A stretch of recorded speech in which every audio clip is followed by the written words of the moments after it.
Mike Brewer and Edd China were more than just partners on a TV show. They were close friends who trusted each other, worked side by side for many years, and even shared personal moments.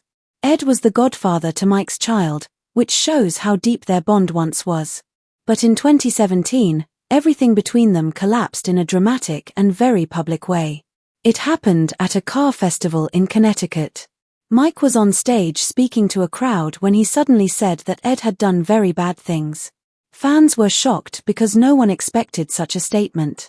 A little later, Mike wrote a tweet saying Edd had stabbed him in the back.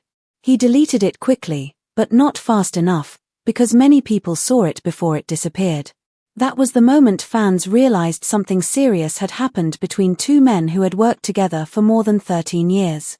Mike claimed that Edd had changed over time, becoming difficult to work with.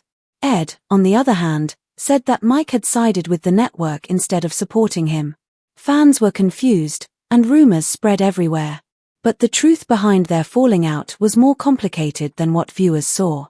There was more involved than just disagreements about how cars should be fixed on the show. Today, their story is still discussed because people want to understand what really happened to a friendship that once looked unbreakable. To understand Mike better, you have to know where he came from. Mike Brewer was born on August 28, 1964, in Lambeth, South London. This was a time when cars were not just machines that took people from one place to another. They were symbols of personality, pride, and creativity. People used them to show who they were. Mike grew up in a family where cars were a huge part of life.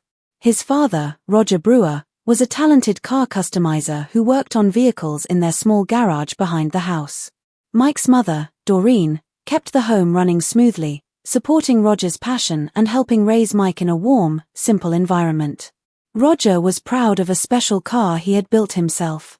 It was a heavily modified Ford Popular that he lovingly called Mr. Popstar. The car was loud, colorful, and well known in their neighborhood. Whenever Roger drove by, people would turn to look. Mike was only 5 years old when he first climbed into the passenger seat. He remembered the smell of gasoline, the sound of the engine, and the excitement his father had when talking about carburetors and horsepower. Most Ford Populars had about 30 horsepower, but Roger had worked on his so much that it produced more than 35. For a little boy, those extra few horses felt like magic. That driveway behind their house became Mike's first classroom. He learned things there that he would never forget. By the time he was 10 years old, Roger had turned the garage into a small workshop where he repaired cars for local people on weekends. Mike became his father's helper. He passed tools, held flashlights, learned how to rewire headlights, and slowly developed the skill to diagnose engine problems just by listening to the sound they made. One weekend, Roger bought a beaten-up Austin A40 for only $15. It looked terrible, but Roger told Mike to imagine what it could be, not what it was. They spent months restoring it together. Mike learned how to free up rusted bolts, fix dents, and use sandpaper to smooth out metal. They visited car boot sales where sellers often asked for $30, but Roger taught Mike the art of negotiation. He showed him how to point out flaws politely and ask for a lower price. These lessons shaped Mike's thinking for the rest of his life. Before he even entered secondary school, Mike already understood how to turn wrecks into profit. At 14, he decided he wanted to try working alone. He had saved $50 from his paper route, putting away small amounts each week. With that money, he bought a rusty beige Mini 800 cubic centimeters from a neighbor. The car had many problems. The handbrake didn't work, and there was rust everywhere, but Mike didn't see a piece of junk. He saw a chance to learn and make money. Over the next few months, he and Roger visited junkyards looking for cheap replacement parts. A new handbrake cable cost only $3, and metal floor panels cost £8. A family friend offered to repaint the car for $25. Mike worked on the car every weekend, getting his hands dirty and figuring out what each part did. He replaced brake shoes, fitted new rubber seals, and practiced bodywork even when it didn't come out perfect. When the Mini was finally ready, he had spent $85 on repairs. He sold it for $250. Earning a profit of $115 at his age felt like earning $1 million. It showed him he had talent and that this could be more than just a hobby. At 16, Mike left school and got an apprenticeship at a used car dealership in South London. The shop sold mostly old British Leyland cars. Mike's job was to cold call sellers using a payphone outside the dealership. He would write down numbers in a notepad and call them one by one. After a few weeks, he found a 1972 Vauxhall Viva HC with nearly 90,000 miles on it. The elderly owner wanted $180, but Mike noticed the worn-out clutch and tires. He negotiated the price down to $150 and convinced his boss to take a chance on it. After spending only $30 on simple repairs, the dealership sold the car for $350 in less than 2 weeks. Mike earned a $20 commission.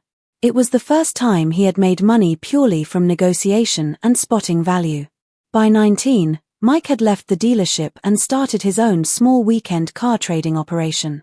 Every Monday, he bought damaged cars at auctions. During the week, he repaired them as cheaply as possible, and on Saturdays he sold them for quick profits. He chose cars that looked terrible on the outside but were mechanically strong. He often bought them for $100 or $200 and resold them for $500 or $600. By the time he was 21, he had saved around $5,000, which would be nearly $15,000 in today's money. He kept things simple, stayed under the tax threshold, and used cash for most deals. It wasn't glamorous, but it worked. Those early years taught him how to judge cars quickly, make profits fast, and keep money moving instead of letting it sit still. As Mike got older, his reputation grew.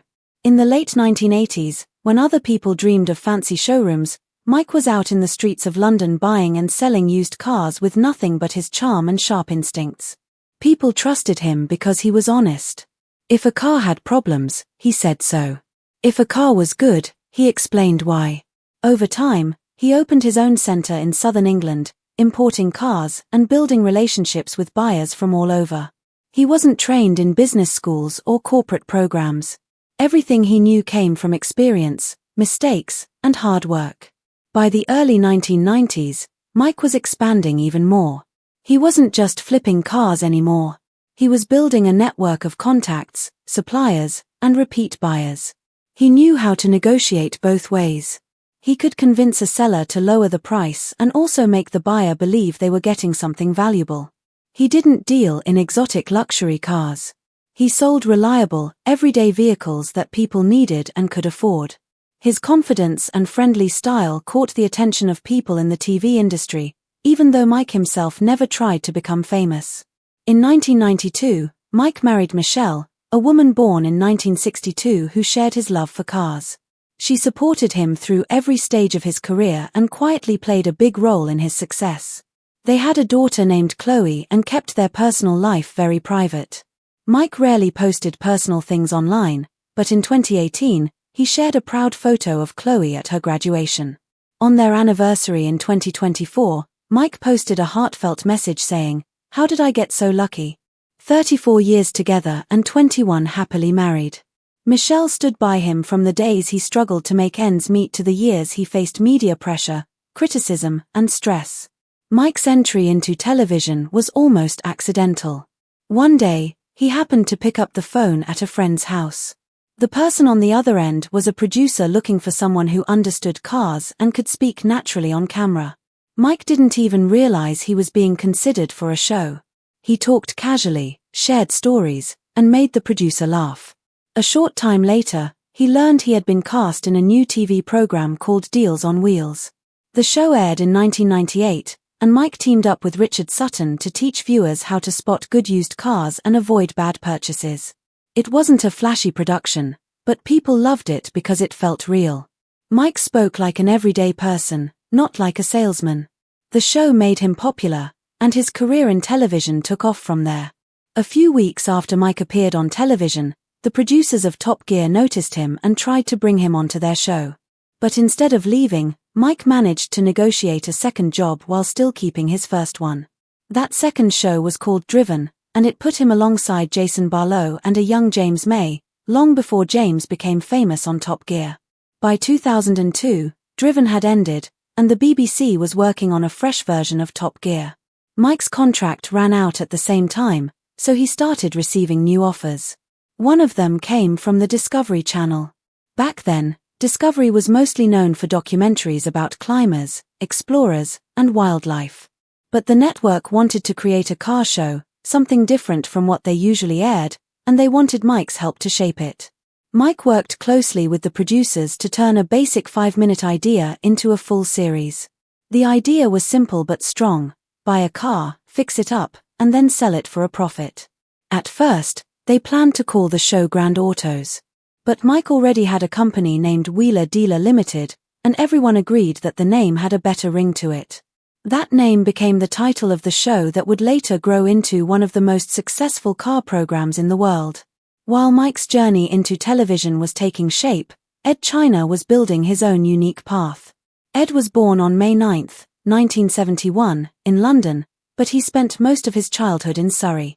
He studied at King Edward School in Whitley, where his interest in how things worked really began to grow. There are stories that he took apart a bicycle engine at age 6 or dug through his father's old motorcycle parts from the 1950s, but those stories don't have solid proof. What is true is that Edd showed curiosity early on, always wanting to understand machines, tools, and the way things fit together. By 1989, Edd was a student at London's South Bank University, studying engineering product design.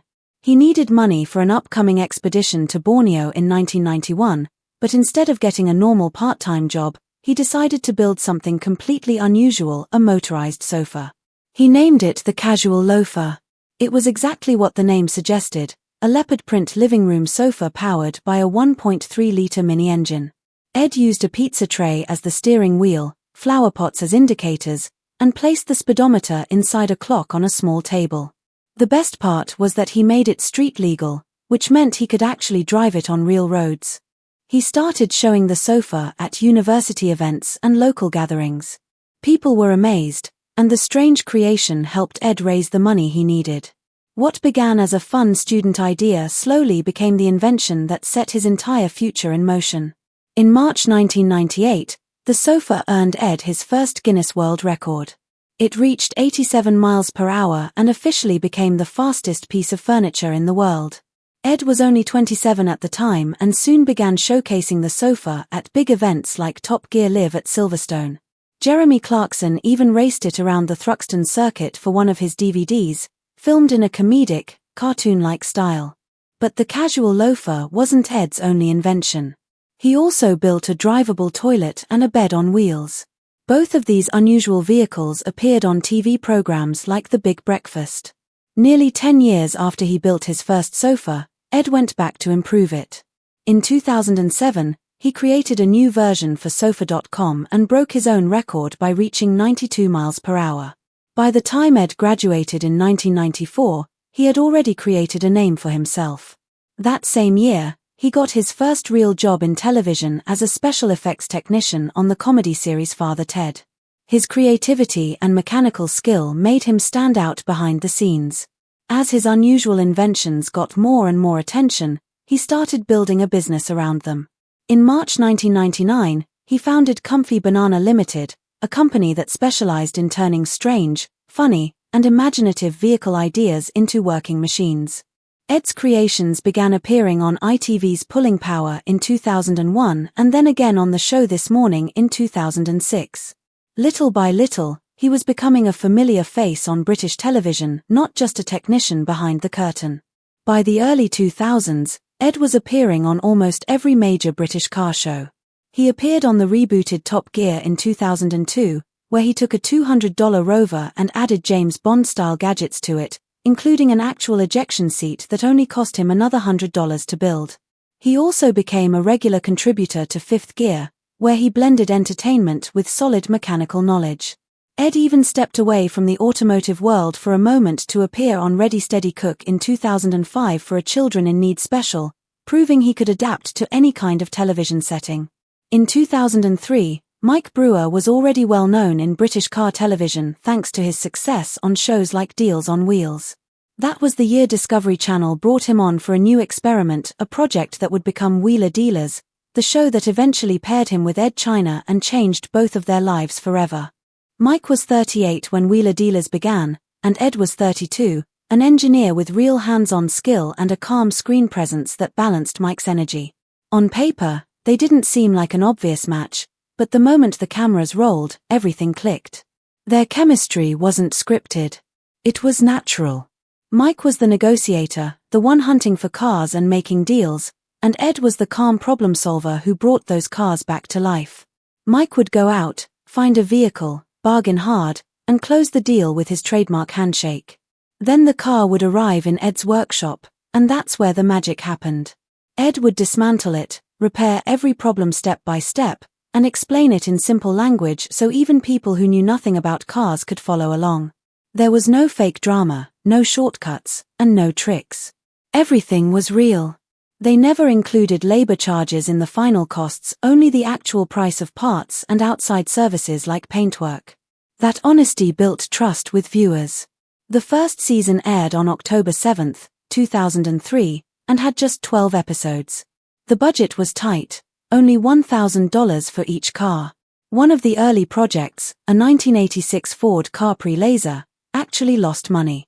They spent $945 fixing it, but it sold for only $700, leaving a $245 loss. It received new tires, new fog lights, exhaust work, and decals, but no profit. Still, the loss didn't hurt the show. Viewers appreciated seeing the real process, the real challenges, and the fact that sometimes things don't work out perfectly. That honesty kept them watching, and soon the show grew.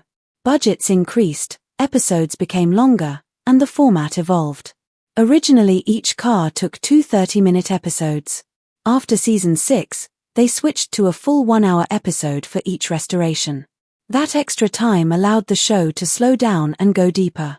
Mike could talk about the history and culture behind each car, while Edd could explain every repair, every bolt, and every gasket in detail. The show always revealed the real profit or loss, which kept the audience loyal.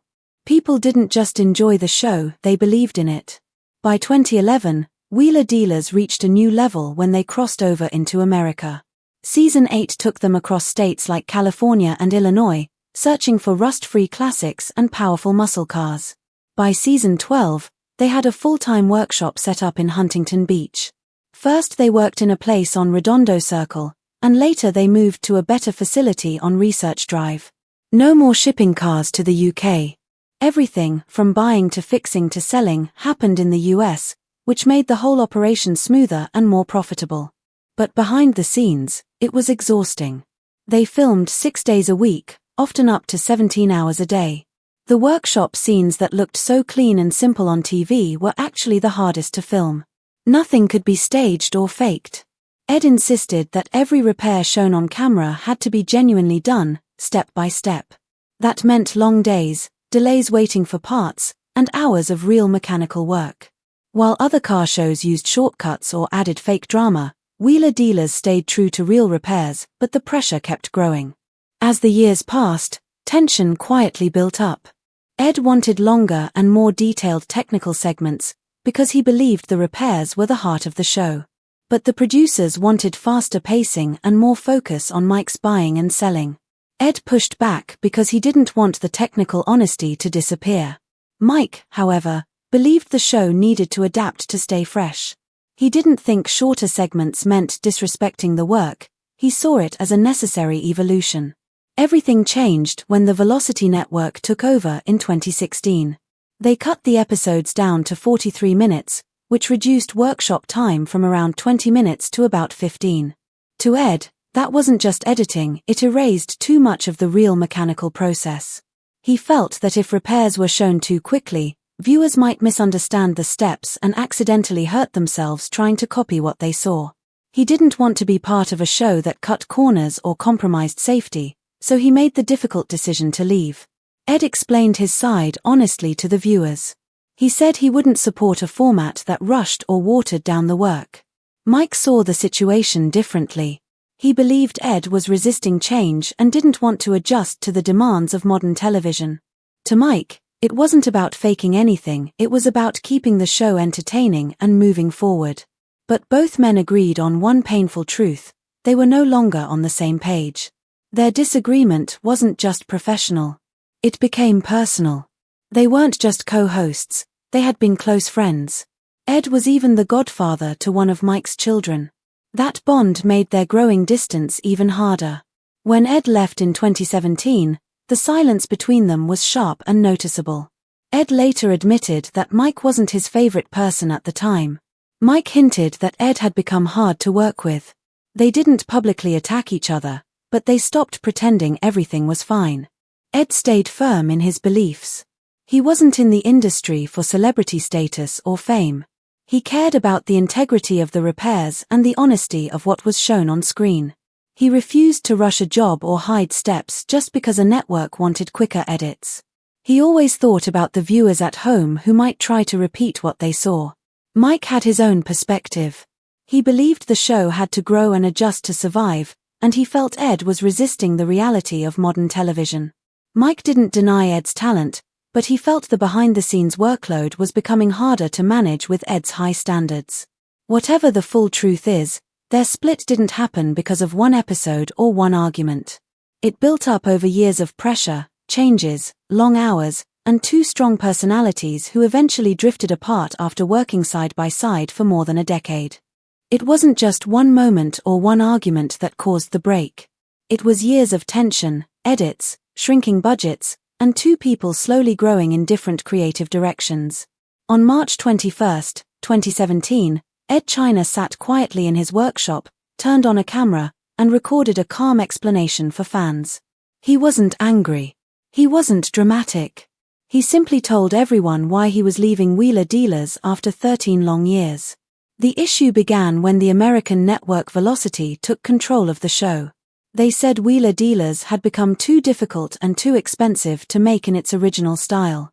What they wanted was faster cuts, simpler repairs, and cheaper production.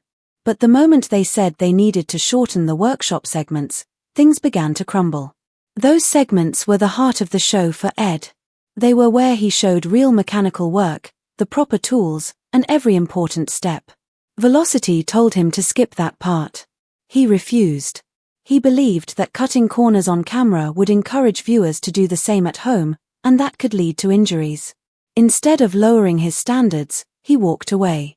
He didn't list every disagreement, but it was clear there had been many.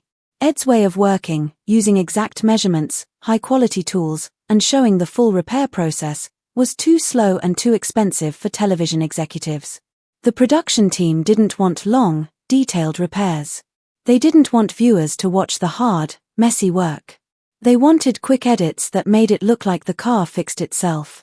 Edd knew people learned from watching him. He didn't want anyone trying to repeat a repair they saw half explained on TV and getting hurt. That was a line he would not cross. The network also didn't like how long filming took.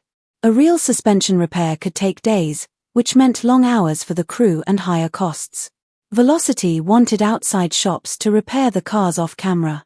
The presenters would then film a few final steps to make it look like they did everything themselves. It was cheaper and easier, but not honest. Edd's workshop was filled with tools he trusted, custom rigs, alignment equipment, gadgets he built with his own hands. All of it mattered, yet the network wanted to get rid of most of it. They didn't care about the process, only the result. When Edd posted his video online, fans erupted. They weren't angry with him. They were angry with the show. But some of that anger landed on the wrong person. Mike Brewer, Edd's co-host, took the full hit. People assumed he pushed Edd out. Within hours, his social media was flooded with hateful messages. It got so bad that his wife and daughter began receiving threats. Real threats. Edd had to post another message begging people to stop, saying clearly that none of this was Mike's fault. But the damage had already spread. Edd had walked away from a huge salary, international fame, and a stable television career. Later he admitted that the years following his departure were hard. The routine he had lived with for more than a decade was suddenly gone. The security was gone. He fell into depression for a while. But he didn't stay down. He began building something new. He started a YouTube series called Workshop Diaries, where he repaired vehicles with full detail again, exactly how he wanted. No executives, no time limits, no shortcuts, no forced edits. He filmed in his own garage and worked at his own pace. But as Edd rebuilt, the situation around Mike became even more complicated. Months after Edd's exit, something surprising happened. At a car festival in Connecticut, Mike Brewer made comments that shocked the crowd. He said that Edd had done very bad things, and Discovery had given him a choice to leave. Mike implied that Edd didn't walk away for creative reasons but because of behavior issues. The audience was stunned. None of this matched what fans heard from Edd earlier that year. Mike didn't stop there. He shared a story from one of their last episodes about a 1968 Corvette. According to him, when he asked Edd to remove the engine, Edd snapped and said he didn't need to because he was a TV star now. Mike said that was the moment he realized Edd had changed, that he no longer wanted to do the hard work. He claimed that in the early years both of them worked 17-hour days, but by the end it took hours to convince Edd to do basic tasks. Mike compared him with Stead, the new co-host, calling and focused, loyal, and genuinely committed to the work. Then came the tweet. A few weeks after Edd left, Mike reacted emotionally online. He tweeted that Edd had abandoned the show and stabbed him in the back. He deleted it quickly, but screenshots were already spreading everywhere.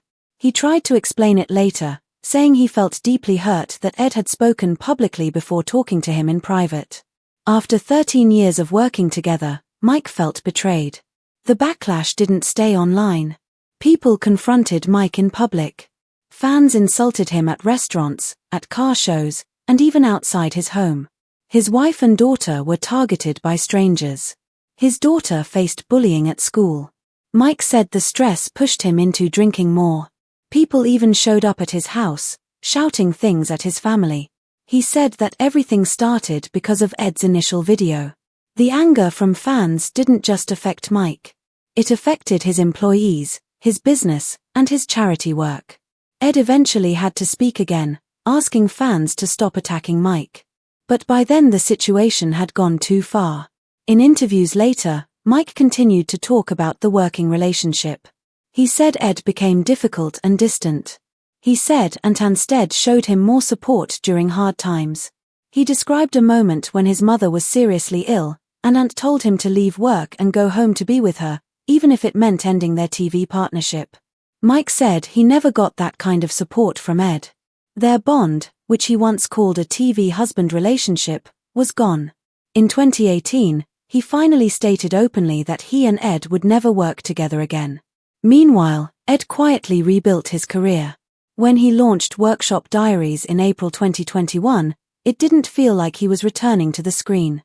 It felt like he had finally reached the place he had always wanted to be. He was free. Free to work at his own pace, free to show every detail, free to follow his passions. It didn't matter if a repair took a week or a month. He filmed every step. Whether he was restoring a classic Mini, converting an ice cream truck into an electric vehicle, or working on a strange amphibious machine, he let viewers see the full process. No rushing, no cutting corners. Fans loved it. Old viewers from Wheeler Dealers followed him, and new audiences discovered him online. He even teased collaborations with people like Jay Leno and the Car Throttle team, mixing old-school car culture with modern internet style. While Edd found a new rhythm, Wheeler Dealers continued moving forward. After Edd left, Stead stepped in, then later Mark Elvis Priestley took over. The show switched between the UK and California and kept producing new seasons. By the end of 2023, it had aired 269 episodes across 18 seasons. Mike remained the one constant. The formula stayed the same: buy a car, fix it, sell it. They added spin-offs like Trading Up, Dream Car, and even launched a world tour in 2024. What never returned was the original partnership that made the show famous. Mike repeatedly said there was no feud and that everything was fine, but then he made comments at events like the one at the Klingberg Festival, where he suggested Edd had done bad things behind the scenes. Those remarks didn't match his calm claims about peace. Edd stayed consistent, saying he left purely for creative reasons, not drama. Still, the fact that they never met publicly again, not even at big events like the NEC Classic Motor Show, kept fans guessing. Online forums didn't hold back. People speculated about lawsuits, unpaid bonuses, and arguments with the Discovery Channel. None of it was confirmed, but fans kept connecting the dots. Mike's decision to sell parts of his personal car collection didn't help calm those rumors. In 2021, he auctioned off 5 vehicles at the NEC show alone. Then there was the story of the stolen Ford Fiesta in 2023, a car the Wheeler Dealers team had restored that later disappeared. Mike offered a $5,000 reward but never recovered it. Even though the show continued, the shadow of the split always followed it. Fans still debated what really happened, whose side they believed, and whether the partnership could ever be repaired. But one thing became clear: both men continued forward, just on different paths. Edd stayed true to his principles, valuing honesty and full transparency in the work he loved. Mike kept the show alive, pushing through public pressure and personal challenges. And although their journey together ended in conflict, the years they built Wheeler Dealers side by side shaped both of their careers forever.